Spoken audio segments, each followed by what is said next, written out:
Aquí está radio, aquí está radio. Ya le vamos a dar el chancecito por acá, radio, ¿verdad? Nos venimos así. Ya subió el bueno de radio.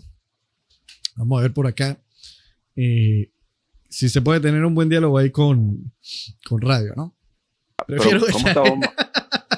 te escucho bien. Dame un segundito aquí, mi hermano. ¿Cómo anda, mi Dale, brother? ¿Cómo andas? ¿cómo estás tú, Cuéntamelo hermano? todo.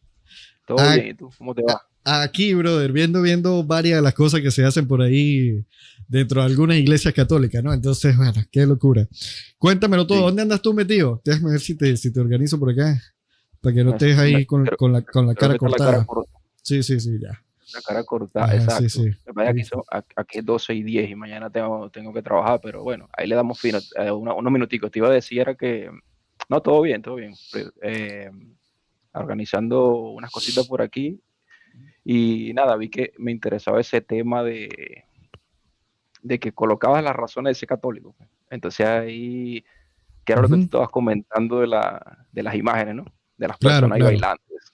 Ajá, Claro, claro. la duda tuviera que tú lo ves como, sí, piedad popular o no sé, ¿cómo lo ves? No, de hecho, no, o sea, una duda como tal no sé, sino que yo me pongo a pensar, ¿no? Porque por lo menos dentro Sí, de sí, lo que es el Detzinger, y sí. dentro de lo que son las definiciones del concilio de Nicea II, se manda a adorar la imagen con culto de latría de Jesús, ¿se entiende? Porque o sea, ahí el tipo, el prototipo pasa al tipo, etcétera y demás, entonces ahí es donde viene el aspecto, ¿no? O sea, ¿cómo yo podría hacerme católico? ¿Sí me explico? O sea, ¿de qué modo yo viendo esto y me dicen que esto es la tradición apostólica? O sea, ¿realmente eso sería una buena razón para yo decir, voy a hacerme católico por esto? ¿O cuáles serían las razones por las cuales tú me dirías, amigos, man, tú deberías hacerte católico por esto? Exacto. Lo que sucede, por ejemplo, con el caso de las imágenes, lo que tú estás viendo ahí, las personas Ujú. que pueden ponerse a bailar con San Benito, Ok. bueno, no sé, ponerse a brincar allí, hacer una procesión. Mira, Oman, tú en los comentarios, dijo mi amiga Vali, que le mando un saludo, Vali, ¿cómo estás? Un placer siempre conversar contigo en el chat a todos los que están ahí, pero que se me ve la cara a la mitad, pero no soy yo, o sea, mi cámara está aquí, no sé qué sucede. Ok, ya te acomodo aquí entonces. Ajá. Y ahí, ok. También ahí está, Listo, oye, creo listo. que conversé con Estuardo, déjame saludar a los Estuardo, a Vali está por ahí, también veo a El Pacificador, mi hermanito, después vamos a conversar, no debatir, conversar, también está por ahí Paola Pérez, no sé si está, creo que la había visto, y Osma, me falta, ¿cómo se llama ella? Prince, no la vi por ahí, pero No, Prince siempre no lo he converso visto con por ella. aquí hoy. Exacto, bueno, saludos para todos ellos ahí, y Dale, feliz dale. año a todos, y exacto, y ahora déjame, si te acomodado, ¿no? Bueno.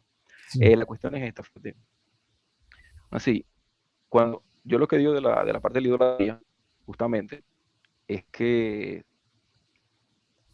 no podemos, o sea, yo lo llamo idolatría superficialmente a que tú sustituyas a Dios por otra cosa, Ok, ¿entiendes? claro, Sustituyas a Dios por otra cosa. claro, claro, Entonces, claro. por ejemplo, cuando tú tienes en el orden de la salvación una solicitud a un santo que es de orden material, eso no es salvífico, ¿entiendes? Por ejemplo, Ok. tú le pides a un santo X, estoy desempleado y necesito dinero. Ujú. No tiene implicación salvífica. Estás pidiéndole un santo intercesión por un recurso material que es trivial en cuanto a Dios. Claro, claro, Porque Dios no claro, te va a salvar porque tengas dinero. Dios te claro, salva si mueres en su gracia. Entonces, en este sentido, la persona, por supuesto, somos humanos y tenemos necesidades materiales claro. y hacemos una petición material. Pero nosotros no le estamos atribuyendo a ese santo por intención, Santo Arlindo, salva mi alma, Pero que escúchame tú eres el que puede eh, salvarme y llevarme al cielo. escúchame, Entonces, escúchame un momentico aquí, radio, porque sí, en este punto en particular yo no estoy discutiendo el factor del pedirle o rezarle a los muertos, o a los santos, ponle el nombre con el que te sientas más cómodo ahí. Yo estoy hablando puntualmente del culto que se da con las imágenes y que me dicen esto es tradición apostólica, ¿se entiende? Ahí es donde está mi punto. del gesto. Eso. No sé si sería, no sé Mira, si sería fíjate, el gesto, fíjate que... sino porque es que no, o sea, yo estoy Ujú, viendo que personalmente yo puedo estar de acuerdo contigo, ¿no? La idolatría implica darle el lugar de Dios a otra cosa que no sea Dios. Sin embargo, yo veo dentro de los escritos de la iglesia que a ujú. mí se me manda a adorar con culto de latría la imagen del Dios, ¿se entiende? El punto está en que a priori yo tengo que decir, uno, eso no es Dios, y luego a mí se me está mandando a decir que yo tengo que darle a esa imagen que no es Dios, tengo que darle culto de latría. Y ya la misma iglesia de alguna u otra manera me estaría llevando a cometer el pecado de idolatría. ¿Se entiende el punto?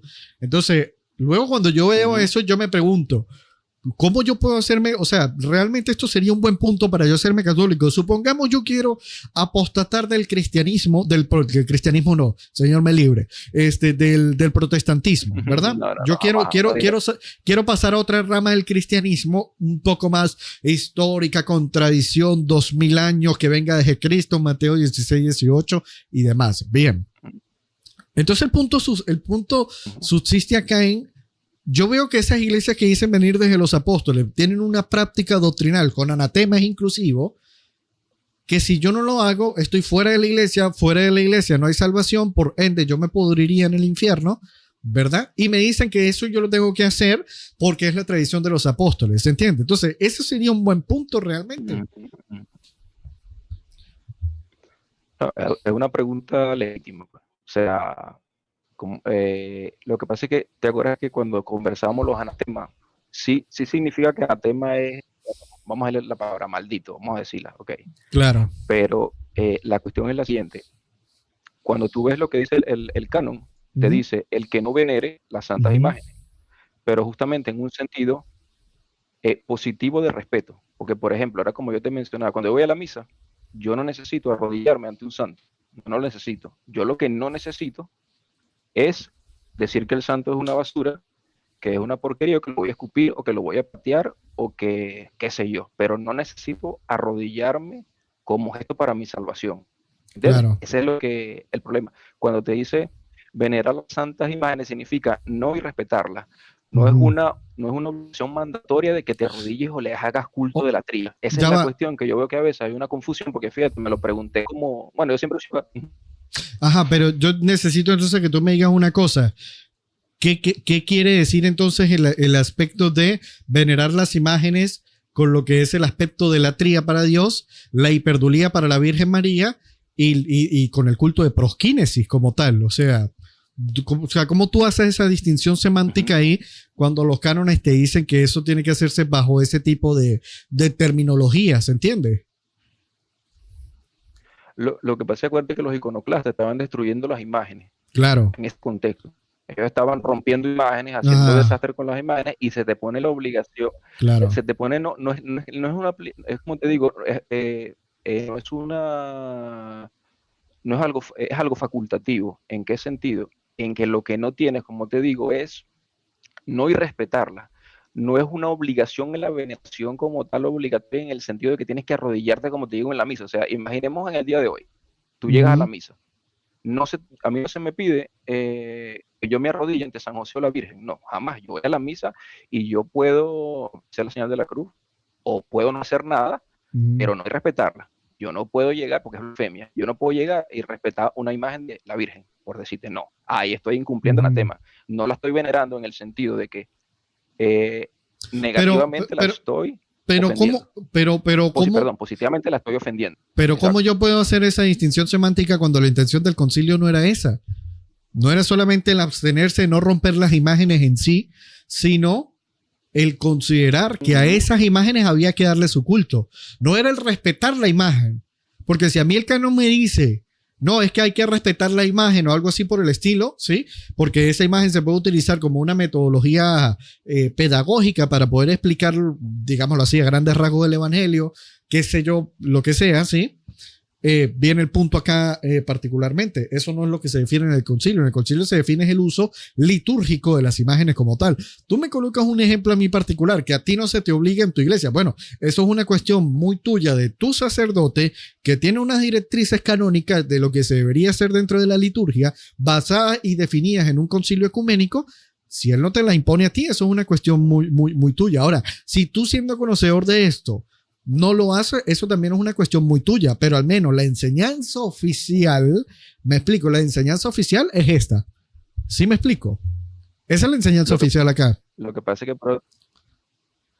que el que te dice, el que no venere en sentido de respeto, el que respete las imágenes, no necesariamente el que no le rinda veneración, porque no tenemos, por decir, un conjunto de gestos externos que configuren esa veneración en el canon. ¿Me estás entendiendo? Tú dices, vámonos al canon, el que no venera las santas imágenes sea anatema, pero ¿qué tenemos como acto de veneración por concluir allí? Que el que las respete, el que tenga respeto, porque no se te pone un conjunto de gestos externos que tú debas hacer para cumplir ese requerimiento, ¿entiendes?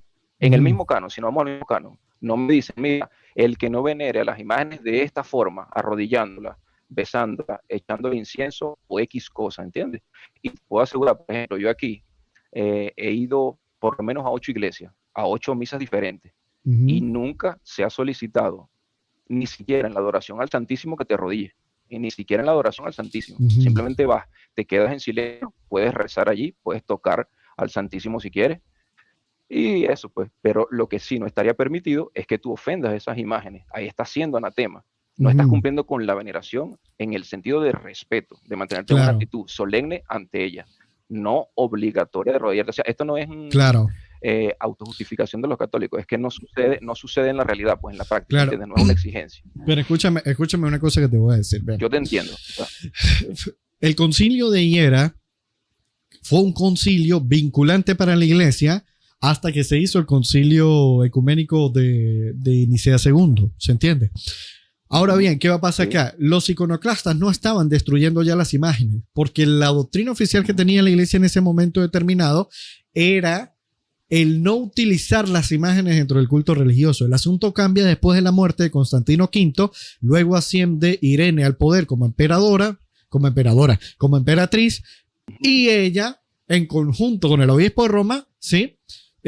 Convocan lo que vendría a ser el concilio segundo de Nicea, y ahí es donde se revierte la decisión del concilio de Higuera, pero el concilio de Higuera era la definición vinculante que había para ese entonces. O sea que estamos hablando que durante 50 años la definición vinculante para toda para la iglesia, digámoslo así, indivisa, era el no uso litúrgico de las imágenes. Entonces ya el punto de que estaban destruyendo las imágenes o algo así por el estilo, ya no cabe en la definición del segundo concilio de Nicea, porque ya no se estaban destruyendo las imágenes ahí en ese punto. Aquí el punto está en el uso litúrgico que se le da a las mismas. Repito, una cosa es, ¿verdad?, que el anatema se ponga a una persona que simplemente destruye la imagen, y otra cosa es al anatema a una persona que no venere la imagen. ¿Se entiende el punto? Yo entiendo yo entiendo tu punto con respecto a que a ti no se te obliga a arrodillarte frente al Santísimo, etcétera y demás. Pero repito, eso es una cuestión muy tuya, muy personal tuya, tú verás cómo la resuelves, hermano. El punto está en la enseñanza oficial, y yo encuentro en la enseñanza oficial que hay que venerar esto, se pudrió. Lo que pasa es que justamente en la teología moral no existe tal cosa como pecado mortal por no ejercer un gesto externo ante una imagen de un santo. Eso no existe, ¿me entiendes? Entonces ahí yo tendría que hacerse esa comparación. Yo decir, bueno, es pecado mortal que yo no me arrodille en la misa a una imagen. Ahí yo te entiendo. Tú me dices los cánones y está correcto. Yo no tengo el dato histórico de la no destrucción. Ahora, yo lo que lo congenio es con que no es una obligación, pero no es que sea mía pastoralmente en mis iglesias, que sucede en todas. En ninguna iglesia del mundo católica te van a obligar a arrodillarte en una imagen. Ahora, ¿qué sucede? Yo tendría entonces que, como tú me dices, yo acepto tu objeción de que no es la no destrucción, pero yo tenía que congeniar eso con la misma iglesia en términos de teología moral, porque en teología moral no sería pecado mortal para mí no arrodillarme ante una imagen en la misa. O sea, no pondría en riesgo mi alma por no hacer ese gesto externo en una misa. Yo te lo pongo como el Santo Padre Loring, que bueno, es mi maestro en el sentido de que no lo conocí, pero aprendí de él, de su libro, Para Salvarte, todas las cosas que él hizo, y él decía así, debemos tener cuidado que si vamos a la iglesia, la primera rodilla en tierra derecha es a Cristo, que está allí presente, y la segunda la Virgen, la más grande de todas las criaturas, pero no puedo, como católico, llegar a la Virgen primero, arrodillarme y dejar al Santísimo. Él decía, en el sentido de no, que no hubiera esas confusiones, no porque sea idolatría, sino por majestad, con el que merece la majestad por los siglos de los siglos, que solo Cristo presente allí. Entonces, él lo decía como una exhortación pastoral. Entonces, Claro. ahí que yo te respondo, yo comprendo tu punto de la nueva instrucción y el dato histórico no lo tengo y yo confío plenamente en lo que tú dices porque yo sé que tienes mucho conocimiento en esa área de la comparación de los concilios y siempre has dado muy buenos argumentos, pero yo lo congeniaría con la teología moral. Como estoy seguro de que en teología moral no es pecado mortal el no arrodillarme, el dejar de arrodillarme ante una imagen en un contexto litúrgico, en la misa, digámoslo así, entonces no compromete la salvación de nuestras almas, digamos. Así lo pondría yo de esa manera, pues. Claro. Porque no sucede, por ejemplo, yo tengo, disculpa que te interrumpa, yo para terminar, yo tengo como católico, bueno, mis 37 años y iba a misa desde pequeño. Hace 3 años que comencé a estudiar completamente la fe, yo solo iba por costumbre, ¿me entiendes? Me llevaba a mi familia. Hace 3 años con el padre Loring, como te digo, fue que empecé a ver sus videos y empecé nuevamente, no nuevamente, primera vez que profundizaba, yo no sabía ni que era un santo, no sabía ni qué era eso. Yo pensaba que los santos eran tipo, bueno, era tan torpe que pensaba que eran como espíritus, algo así, ni siquiera, ni idea tenía de que era un santo. Solo veía en tantas calles nombre de santo, santo esto, santo otro, santo otro, ¿qué será eso de santo? Ni sabía qué era. Luego leyendo me enteré, pues ahorita, hace 2 años, y empecé a estudiar. Entonces, pero el punto era que en ese tiempo que fui a las misas siempre, nunca vi que se obligara en todos esos años. Pero te digo, y también estoy seguro que como en la teología moral no es pecado mortal, que no nos arrodillemos, que dejemos de arrodillarnos en una misa a una imagen. Así lo pondría yo. Bien, pero es que aquí tú tienes una interpretación anacrónica del concilio, ¿se entiende? Sí. Porque tal cosa de la teología moral no existía en la mente de los padres que estaban ahí en el concilio. Yo te hago una pregunta, ¿tú tienes por ahí a la mano el Denzinger? No, hermanito, no tengo así no tengo. Ok, bueno, en el numeral 656 literalmente se anatemiza a quienes no veneren a las imágenes como tal. Y repetimos, ahí en ese aspecto, el tema de la veneración no se suscribe solamente a un asunto de tenerle respeto y ya, no, es el uso litúrgico de los mismos. Entonces, repito, yo veo la enseñanza oficial ahí y chévere, tú, por lo menos, tú quieres que yo te diga una cosa, en base a lo que tú me estás diciendo y en base a la enseñanza oficial, según los documentos de la iglesia, yo veo una seria contradicción. Entonces, en este punto, yo ya no sé si tú estarías siendo un buen católico o al menos te hayan enseñado a ser un buen católico, ¿me explico? O a menos que ya tu iglesia no esté siguiendo su propia enseñanza oficial. Y si tu iglesia no está siguiendo tu propia enseñanza oficial, ¿cómo yo puedo hacerme católico?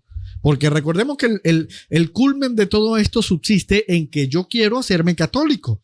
¿Se entiende? Yo ya dejé de ser bautista, presbiteriano, luterano, pentecostal, metodista, todo eso. Yo apostato el protestantismo en este punto. Pero yo quiero hacerme católico, pero yo necesito buenas razones para hacerme católico. Porque de lo contrario voy a crear una nueva religión. Osmanianismo, pues. ¿Se entiende? Entonces, eso es lo que yo quiero evitar. Yo quiero adherirme a la iglesia verdadera. ¿Se entiende? Entonces, necesito buenos datos. Porque tú por lo menos me estás dando en este caso un aspecto bastante personal, pero que no va acorde a la enseñanza oficial de la iglesia. ¿Se entiende? Porque si hablamos con respecto al aspecto personal de la iglesia, yo te puedo decir, mira, en mi iglesia la pasamos muy chévere, sí. Comemos parrilla después que salimos del culto. Anda tú a ver si en tu iglesia te dicen eso, ¿entiendes? Entonces, eso es un aspecto personal mío, pero eso no sería un buen punto para yo poder agarrar y decir acá en particular, mira, este sería un buen punto para decir que mi iglesia es la iglesia verdadera de Cristo, ¿se entiende? Sí, pero la cuestión, bueno, sabes que estoy viendo ahí a G Contreras, que ya está colocó un comentario, no hay criatura más grande que María. Sí, o sea, lo decimos en términos de la más grande de las criaturas en sentido humano. O sea, ¿entiendes? Eso solo respondiéndole a ella, no que sea idolatría por yo decir que es la más grande de las criaturas humanas. Pues. Entonces, y Dios es el único. Ahora, lo que me dice es que yo lo que buscaría, justamente, y es un buen punto que trae, lo que yo buscaría es cómo congenia la Iglesia Católica, de hecho lo voy a investigar que me lo estás diciendo, cómo congenia la Iglesia Católica, el anatema, que yo, por eso digo, lo que yo estoy seguro, pero lo voy a investigar por lo que me está diciendo, es que el anatema es el no irrespeto. Yo comprendo, o sea, tú tienes tu punto de que es la noción positiva de hacer un acto X, un acto X sobre esa imagen para no ser anatema. Yo tengo la interpretación de que es no irrespetar. Entonces ahí tendríamos que buscar ese punto. Así esa será mi respuesta. Acá viene el aspecto. Supongamos que yo quiero adherirme a tu definición de que anatema significa no maldito, no fuera de la iglesia, sino simplemente no respetar. ¿Se entiende? O sea, ¿cómo tú construyes esa nueva definición semántica para atribuírsela a la palabra anatema? Y necesito que eso que tú me estás diciendo vaya acorde con lo o sea, sea una definición que estaba en la mente de los padres del concilio como tal. ¿Se entiende? Pero por eso es que te digo que debemos de leer en el contexto, en el contexto, como te diría, de lo que yo te decía al inicio, de que tú me dices, el que no venere las santas imágenes sea anatema, pero ¿qué gestos externos son vinculantes a ese acto de veneración? ¿En qué contexto? ¿En qué situación litúrgica? ¿Tenemos evidencia de eso en esos cánones? Ese es el problema, ¿me entiendes? Si hacemos una lectura extremadamente literalista, entonces deberíamos de buscar esos indicios que nos traen en el canon y cómo los tenemos definidos disciplinariamente de manera objetiva y taxativa. Entonces, ahí viene la cuestión. La iglesia tiene justamente el discernimiento para aplicar esos anatemas. Entonces, esa es la cuestión, el discernimiento para aplicarlo, y por eso te digo, en todos los años que tengo de católico, en 38 años, nunca he visto en ninguna iglesia del mundo que se pida arrodillarse ante una imagen. Entonces, la iglesia está equivocada interpretando ese canon, o simplemente el canon no concede los elementos evidenciales concretos para decir que se necesita un acto de veneración específico con un gesto externo en un contexto que tampoco se dice. ¿Entiendes? Sí. Habría que buscarlo. Pues, claro. Pero eso ya existe, pero eso ya existe, que es el numeral 656, 657 del Denzinger, enseñanza oficial de la Iglesia Católica. ¿Se entiende? No sé si de repente lo puedes buscar ahí en internet si tienes a la mano para poderlo ubicar. Entonces, yo lo conozco. Ok, entonces. Yo lo conozco, el que no venera las imágenes, pero de nuevo mancaemos en lo mismo. El que no venere, pero por eso te digo, dime otro canon que diga todos los gestos externos de veneración y el contexto de donde se debería hacer, para yo no ser anatema. Otro canon. Ok. No podemos tener esa lectura, ¿me entiendes? Pero voy allá, espérate un momento. Dice, el que no venera las imágenes sea anatema, ¿verdad? Estamos de acuerdo ahí. Bien, cuando tú llegas allá a tu iglesia y no veneras la imagen, según la propia enseñanza oficial de tu iglesia, ¿tú estarías bajo anatema por no hacerlo? Ahí volvemos al punto. El concepto es el respeto. Okay. No, es decir, la no ofensa. Veneración es igual a respeto, y el respeto sería en este contexto no ofensa. Y entonces cuando se manda a adorar con culto de latría y con culto de hiperdulía, en este caso para la Virgen, ¿qué se está haciendo? ¿Qué se está mandando a hacer ahí? El que no se puede repetir, es muy culpa. El Denzinger 657 dice que hay que adorar a la imagen de la Santísima Virgen, de la Inmaculada. ¿Se entiende? ¿Me escuchas? Veo que se congeló ahí. ¿Me escuchas? No, te escucho, sí. No, déjame, lo que pasa es que sabes que tenía aquí los comentarios porque me gusta llevar la interacción de los hermanos ahí en el chat, pero deja cerrar el chat, deja cerrarlo, porque si no se me cuela. Déjame ver si puedo poner el internet. Un momentico ahí. ¿Se está escuchando bien o pongo el otro internet, pongo mis datos? Creo que mis datos van mejor, ¿o se escucha bien? No, te estoy escuchando. Ahora sí te estoy escuchando. Tranquilo. Pero lo que necesito que me respondas es, entonces, según la enseñanza oficial me dice que tengo que adorar a la imagen de la Inmaculada, ¿sí o no? El texto original es proskineo timítike, si no me equivoco. Proskineo timítike es el original del griego. Sí. Entonces, proskineo timítike es veneración. Ahora, ¿qué sucede en Ajá. el Dessinger?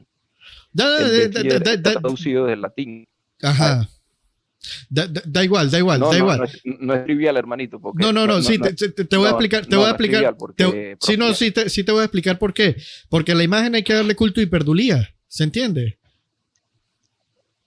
Entonces, mira cómo todavía aún concediéndote eso, todavía te juega en contra radio. Porque yo aún concediéndote que no dice adorar, sino que dice venerar, bueno, tienes que adorar con culto y perdulía.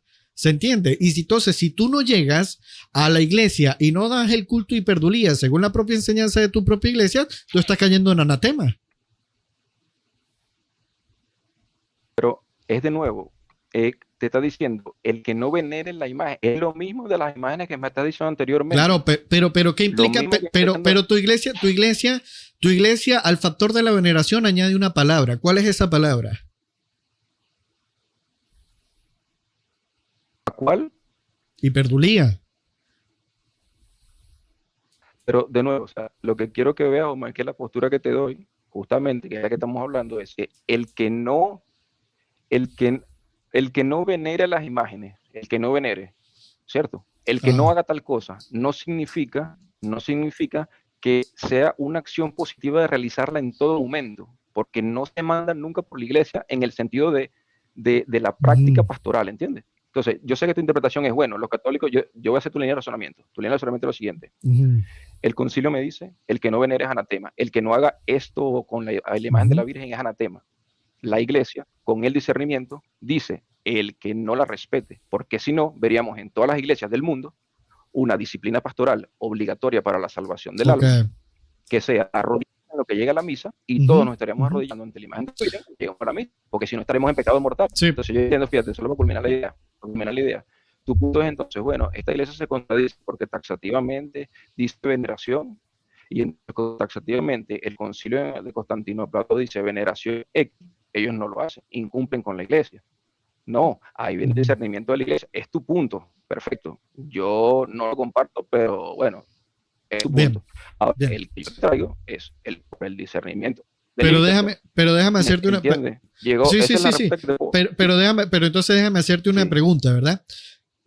Tu iglesia enseña que a la Virgen María se le tiene que venerar con un tipo de veneración particular. ¿Cuál es esa veneración?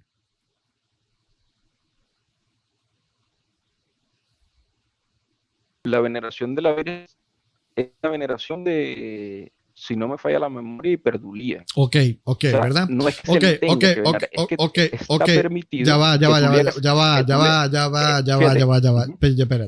Espérate. La hiperdulía. ¿Cómo tú puedes distinguir la hiperdulía de la latría? Sí.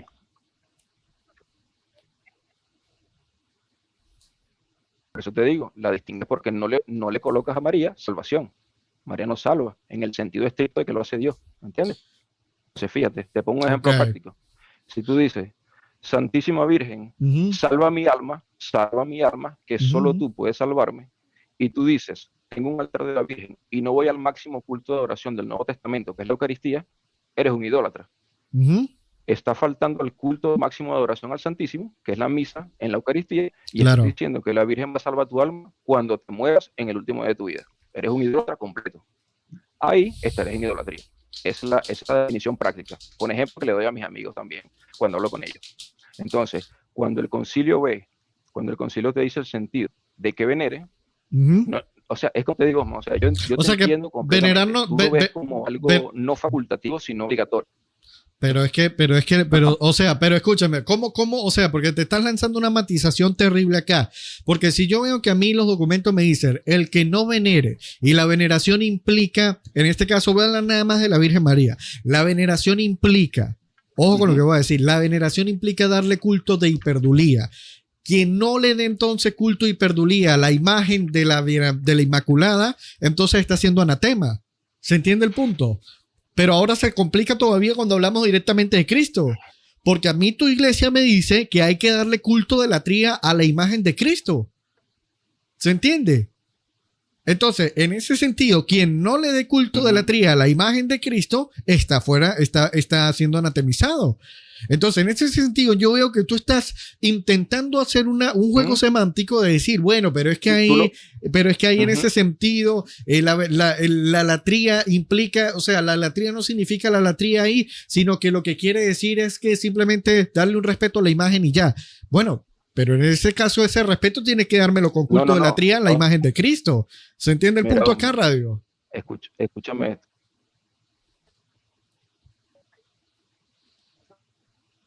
Pero por eso, ¿cómo te digo? Es lo que te estoy diciendo. Estamos en dos interpretaciones. Tu interpretación es no facultativa, en el sentido de que, según tu lectura del concilio, la prescripción que se da es que necesariamente al yo entrar, vamos a poner en la práctica, me gusta la práctica 100%, necesariamente al entrar a la misa, yo, por el concilio de Constantinopla II, el que me está diciendo, yo necesito arrodillarme ante la Virgen y necesito arrodillarme ante los santos. ¿Qué sucede? Lo que dice la Iglesia es que justamente la veneración es algo bueno, no puedes rechazarla, no puedes decir que es una basura, que es una porquería, o que olvidémonos, no sirve, o que la Iglesia está mintiendo, ¿me entiendes? Olvidémonos de la veneración acá, olvidémonos de la veneración acá, olvidémonos de la veneración, resuélveme el asunto de que me dicen que a la imagen de Jesucristo hay que darle culto de latría, a la imagen, y que quien no lo haga sea anatema. Resuélveme ese asunto. Lo mismo te estoy diciendo que es la facultad bajo la cual tú no puedes rechazar la imagen y el culto de latría, esa imagen es bueno, no condenable, ¿entiendes? Ese es el sentido del concilio. Yo te entiendo que tú le das un sentido obligatorio y no facultativo, pero no lo leemos los católicos así a la luz del discernimiento de la Iglesia. A la madre, o sea que lo que tu Iglesia escribió en su propio documento no dice lo que dice, sino que quiere decir otra cosa de acuerdo a la interpretación de la persona. ¿Eso es lo que tú estás diciendo? No, ese es el discernimiento de la Iglesia. El discernimiento de la Iglesia es eso. Pero si el mismo discernimiento de la Iglesia me dice que esta es la definición y tiene que ser anatemizado al que no haga esto, ¿cómo yo llego a una conclusión distinta?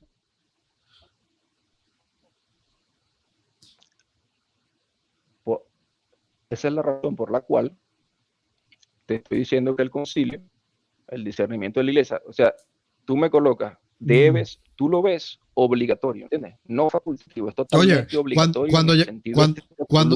Cuando ya me ponen un anatema, cuando ya me ponen un anatema, el asunto por antonomasia se hace obligatorio, ¿se entiende? Por ejemplo, Pablo cuando aplica el anatema, ¿qué es lo que está queriendo decir Pablo? Tienes que predicar el evangelio que es. Si predicas otra vaina completamente distinta, estás anatemizado, ¿se entiende? Entonces, el anatema implica a su vez una acción necesariamente, ¿verdad? Pero es como te digo, que la Iglesia tiene el discernimiento, porque tú lo ves así, pero es como que yo te digo, mira, yo te pongo un ejemplo. Déjame decir que para que no pase lo de veloz, hermanito, porque pasa. Pero es que necesito que no me le des tanta vuelta al asunto porque te voy a agarrar y te voy a presionar acá en este aspecto porque siento que me estás divagando un poco, pues.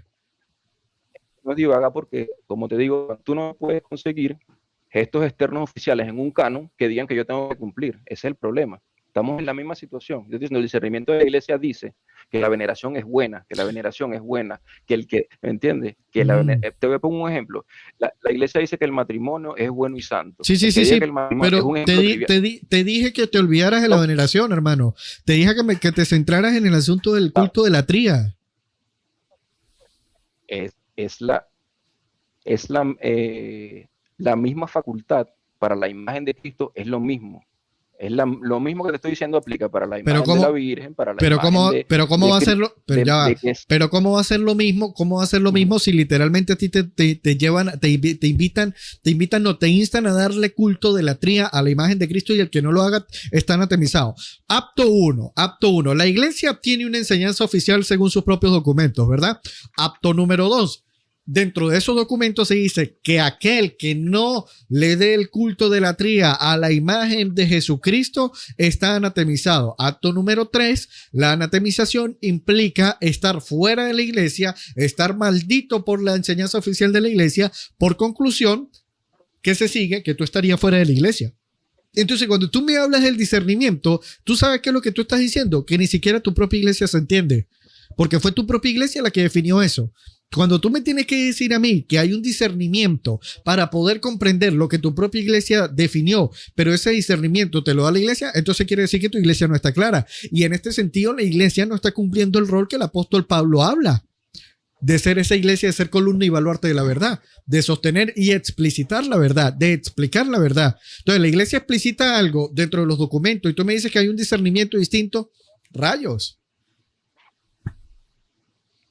Lo que pasa es que, por eso te repito, o sea, tu posición, tú me dices, tú estás divagando. No, es tu interpretación del concilio, tú lo ves obligatorio. Ahora, yo y el discernimiento de mi iglesia, es lo que te digo. Sí, pero te digo, tú, el debate se centraría en que yo de elementos probatorios, de que el concilio dice que la veneración es buena, correcto, y tú des elementos probatorios de que existen gestos externos obligatorios por el concilio para que si no los haces condenas tu alma. Eso ahí podemos hacerlo, eso sí. Ahora, de que tú me vas a, por ejemplo, de terminar solo la idea, de que, por ejemplo, tú me vas a que, no digo malos términos, de que tú me quieres, por ejemplo, imponer la interpretación que tú le das obligatoria porque tú lo lees así, no funciona. O sea, vamos a hacerlo así entonces, tú me das elementos probatorios de que hay gestos externos en actos litúrgicos obligatorios para condenar el alma, y yo te doy elementos que dicen que la veneración es respeto, en el sentido de no ofensa y de que la veneración es aceptable. Acá viene el punto. ¿Por qué yo debería confiar en tu interpretación de los documentos de la iglesia y no confiar en mi interpretación?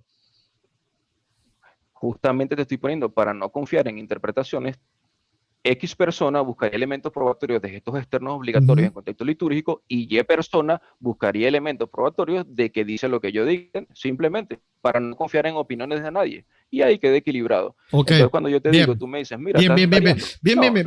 No, déjame terminar aquí un momentico. Bueno, pero, ajá, dale, termina ahí el punto entonces para yo decir de acá lo que está. Termina, entonces, entonces, bueno, se me pasó lo que te iba a decir, que justamente, bueno, la idea era esa, que como tú dices discernimiento, okay, no confío en discernimiento, hagamos entonces probatoriamente. Okay. Simplemente, tú buscas estos externos litúrgicos oficiales en un canon, tú buscas lo que dice la iglesia. Lo que dice porque yo estoy conforme a lo que dice el magisterio. Bien. Ahí ven cuál es la interpretación que es la correcta. Bien, perfectamente, me parece muy bien. Pero ¿sabes qué es lo que yo voy a interpretar si yo de repente veo esos elementos probatorios de que por lo menos en tu caso en particular no te instan a venerar las imágenes o a darle culto de la tría a la imagen de Jesucristo? Yo lo único que puedo decir es que tu iglesia ni siquiera está enseñando su propia, ni siquiera está siguiendo la propia enseñanza oficial. Esa es la conclusión que yo voy a llegar. ¿Entiendes? Entonces yo tendría esa interpretación. Vuelvo al punto. ¿Por qué debería confiar en que tu comentario sobre mi interpretación es el verdadero? Justamente, llegamos a un juego de suma cero. ¿Qué juego de suma cero? Tú tienes una interpretación, yo tengo el discernimiento del magisterio y presentamos elementos. O sea, yo digo que aquí, en este punto, por ejemplo, en este punto, simplemente llegamos a la parte evidencial, elemento probatorio. De aquí no vamos a salir. O sea, yo no puedo, déjame hacerlo para combinar la idea, yo no puedo a ti imponer que tú creas lo que te estoy diciendo y tú a mí. Entonces, ¿cómo lo resolveríamos? No digo con elementos probatorios. Hasta ahí llegaría yo y quería comentarte otra cosa de los santos. Cuando terminas la disertación de las imágenes, pues. Sí, no, porque créeme que ahorita en este punto me importa un supino cacahuate los santos, la verdad. Aquí el punto subsiste en el asunto de las imágenes, repito. O sea, tú me dices a mí, hay que seguir la enseñanza de la iglesia. Bueno, yo veo una enseñanza de la iglesia, pero veo que tu iglesia hace otra cosa distinta, entonces, según tú.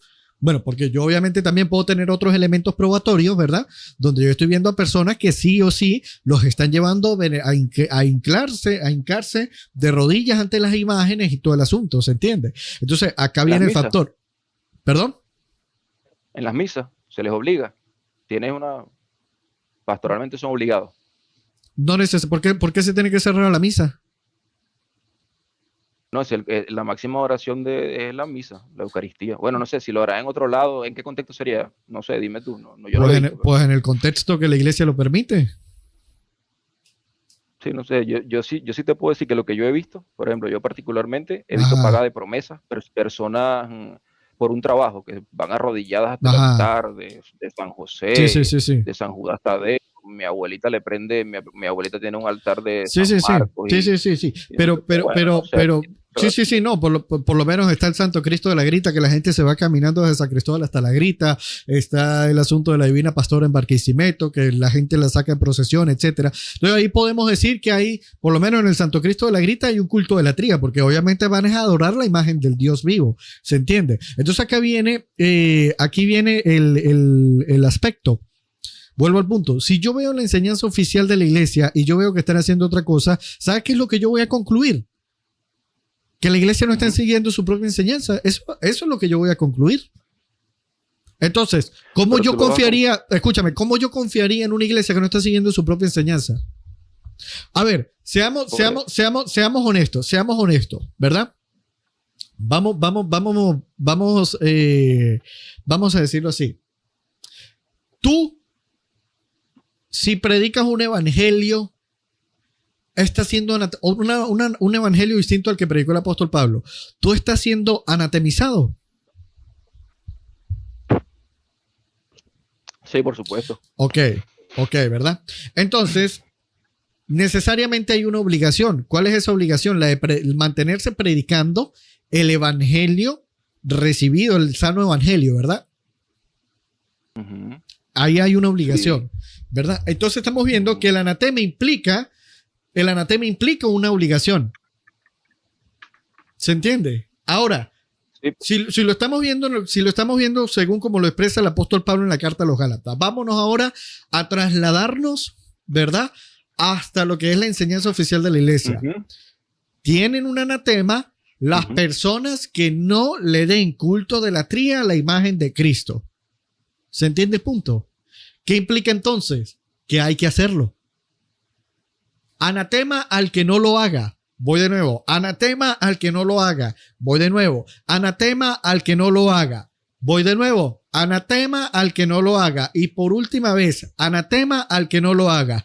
¿Tú lo haces? Repito, o sea. ¿Tú lo haces? ¿Tú lo haces, sí o no? No,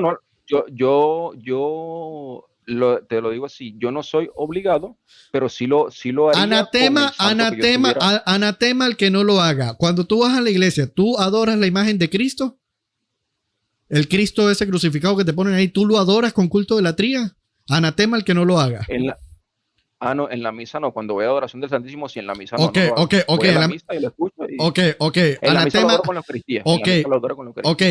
Está bien. En la galleta transustancial está bien. Eso está perfecto. La pregunta puntual, voy de nuevo acá, es anatema al que no lo haga, ¿verdad? Tú no lo haces, entonces la consecuencia lógica que se da aquí es que tú estás siendo anatemizado. Esa es la consecuencia que hay acá. Estoy en pecado mortal. Técnicamente, según la enseñanza oficial de tu iglesia, sí, porque el anatema, ¿qué implica el anatema? Tú me dices que el anatema implica estar fuera de la iglesia, pero tu propia iglesia tiene un dogma que dice que fuera de la iglesia no hay salvación. Fuera de la iglesia católica no hay salvación. Entonces, si fuera de la iglesia católica no hay salvación y el anatema te implica el estar fuera de la iglesia, entonces tú en este momento estás en pecado mortal, porque no estás dentro de la iglesia y por ende estás perdiendo tu salvación.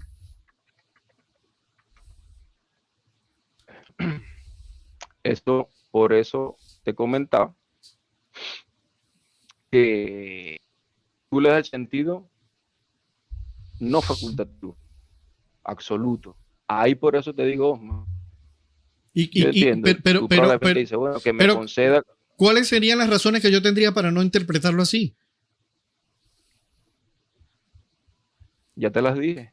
Tú no tienes justamente un conjunto de cánones que te digan gestos externos absolutos. Dime algo, ¿cómo cumples la veneración de esas imágenes positivamente? ¿Cómo lo harías? Pues llego de una vez directa. No, según otro canon no sé, pero por lo menos la implicación que me dice a mí la enseñanza oficial de la iglesia, anatema al que no lo haga. ¿Qué quiere decir? ¿Qué quiere decir entonces? Ya va, pero escúchame, pero la consecuencia lógica que se sigue ahí, ¿qué es? Que apenas yo pongo un pie dentro de esa mentada iglesia, yo tengo que ir a arrodillarme en la iglesia frente a la imagen de Jesucristo ahí y darle mi culto de la tría.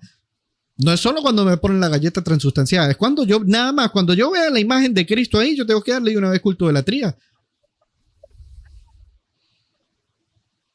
Te repito, el anatema, por eso te digo, no tienes elementos probatorios que indiquen gestos externos específicos ni indiquen contexto litúrgico. Lo que tienes es, déjame solo terminar la idea. Mira, pero porque es que yo sé para dónde va tu idea. Pero la pregunta es sencilla. Si el documento me dice anatema el que no lo haga, si yo llego a una iglesia y veo una imagen de Cristo y no lo hago, ¿qué se sigue por consecuencia lógica? Que estoy anatemizado. Te repito, pero por eso te repito, no tienes elementos probatorios para tú contradecirme a mí. Yo entiendo, te entiendo esto, mami, te entiendo, déjame solo para un minutico. Tú quieres que yo te acepte tu lectura, ¿me entiendes? Mira, yo te estoy imponiendo mi lectura, no, ¿verdad? Yo estoy diciendo, Osman, busca tu elemento probatorio y yo busco elementos probatorios. Simplemente no tengo que aceptar la lectura que tú me das porque yo estoy diciendo lo que dice el concilio. ¿Cuáles serían los elementos probatorios? Tú tendrías que buscar un canon con gestos litúrgicos específicos que me definan el acto de venerar. Búscame un canon. Yo te listo. Que recordemos que aquí no estamos hablando de la veneración, aquí estamos hablando del culto de la tría a la imagen de Jesucristo, que es lo que se enseña según de manera oficial, que el que no lo haga está fuera de la iglesia. Repito, yo llego a una iglesia católica y tengo una imagen de Cristo enfrente y yo en ese momento no le doy culto de la tría, según la enseñanza oficial de la iglesia, yo estoy anatemizado. En pecado mortal. Anatemizado, no te pregunté pecado mortal, anatemizado. No debería estar anatemizado. Entonces tú estás haciendo una mala interpretación de la enseñanza de tu iglesia. Porque en este punto en particular, tu iglesia, porque tu iglesia dice que todo aquel que no adore la imagen de Cristo con culto de la tría, pues está siendo anatemizado.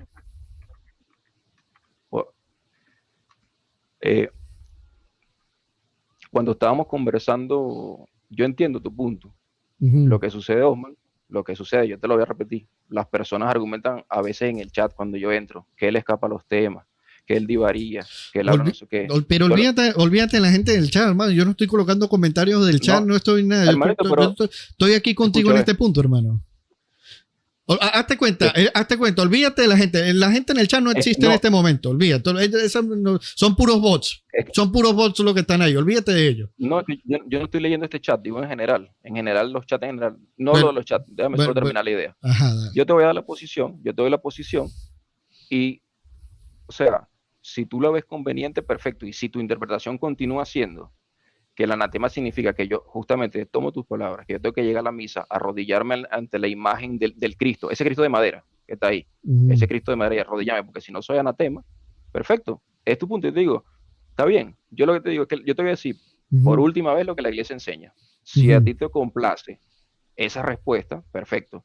Si no te complace, buscamos luego, hacemos otro live con elementos probatorios. Okay. La iglesia enseña. Una pregunta puntual, Radio. ¿La iglesia enseña que aquel que no le dé culto de la tría, la imagen de Cristo, está anatemizado, sí o no?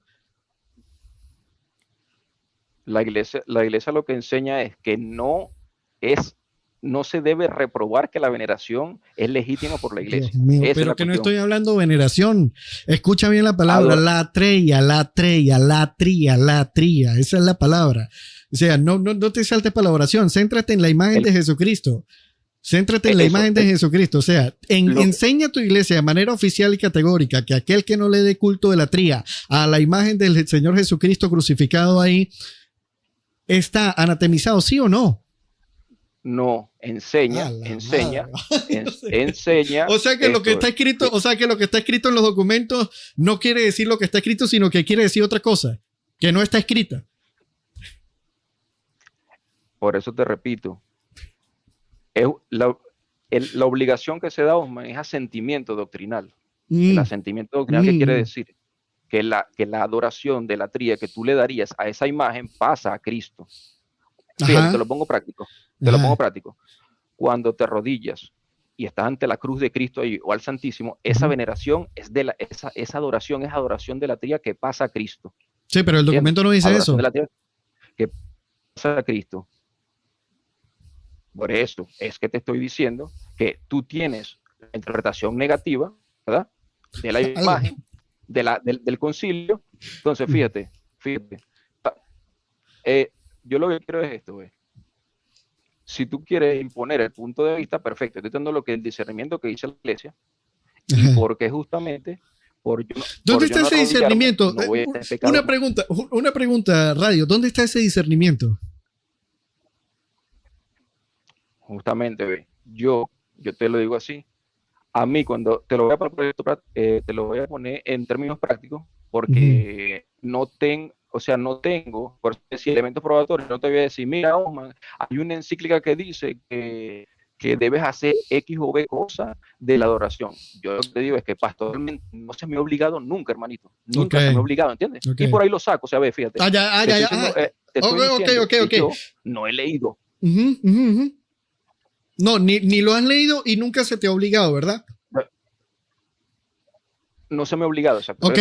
Pastoralmente, a mí no se me obliga. Ok, excelentísimo. Entonces eso lo que quiere decir es que la iglesia a la cual tú te congregas ni siquiera sigue su propia enseñanza oficial. O sea, que no solamente te estás condenando tú, sino que se está condenando el sacerdote que no te obliga a hacer eso y está condenando a todas las personas que se vayan a congregar ahí que no les obliguen a hacer eso. Porque ese sacerdote, al no hacerlo, está lanzándose por la borda la enseñanza oficial de la propia iglesia. Por eso repito, hermanito, que lo que enseña la iglesia, yo te voy a dar, por eso te digo, yo te doy las razones a ti de lo que enseña la iglesia conforme a estos cánones, el discernimiento de la iglesia. No. La iglesia lo que enseña justamente, no, hermanito, pero por eso, léelo tú literal, ese es tu problema, léelo tú literal. O sea, como te digo, si tú quieres, tú me buscas, o sea, no quiero contienda, o sea, en el sentido de que vamos a debatir, a que tú me busques elementos probatorios. No es un tema de contender, lo que pasa es que tú me estás diciendo a mí que crean una enseñanza de la iglesia que no está escrita en ningún lado y que no me tome tan a pecho lo que enseña de manera oficial la iglesia en sus propios documentos. Eso es lo que tú me estás diciendo a mí. O sea, tú técnicamente me estás diciendo a mí que tome la enseñanza de la iglesia a un modo interpretativo, de una forma personal, ¿verdad? Y que de ahí entonces yo tenga mi propio razonamiento. Pero si precisamente eso es lo que ustedes le critican a los protestantes cuando los protestantes hacen ese quehacer teológico. O sea, que tú técnicamente me estás diciendo a mí que yo para hacerme católico use una metodología protestante para hacerme católico en este punto. Técnicamente es lo que me estás diciendo. No, porque son dominios diferentes, porque lo que sucede con la lectura protestante es diferente. ¿Por qué? Porque fíjate, por ejemplo, tú me dices, creo que tú me comentaste, yo por sola escritura filtro los concilios. Yo los filtro, pero filtrar quiere decir con efecto retroactivo. Tú filtras los concilios sabiendo lo que ya se definió. ¿Por qué no lo filtras antes sin concilio entonces? Entonces lo que te digo, sí se puede, son dominios diferentes. La sola escritura, desde mi punto de vista, como lo sostenemos muchos de los católicos, no se sostiene, justamente. Por eso mismo, en la mera cuestión normativa, ya no se sostiene. Si tú dices que la escritura norma todas las conductas de fe y moral, solo la escritura, ¿cómo hace con normativas contendientes entre ellas? Me vas a decir, no, la interpretación es errada del ser humano, pero es que la Biblia no se interpreta sola. Aquí viene un punto y te voy a cortar ese arenque rojo, porque te está dando un balazo en el pie. ¿Sabes por qué? Porque yo en este caso en particular, yendo a un documento de tu propia iglesia, yo estoy leyendo una cosa y si yo no la hago, entonces según lo que yo estoy leyendo, yo estoy siendo anatemizado. Y tú me dices que eso no es tan así. ¿Se entiende? Y tú y yo estamos yendo a exactamente todas las definiciones.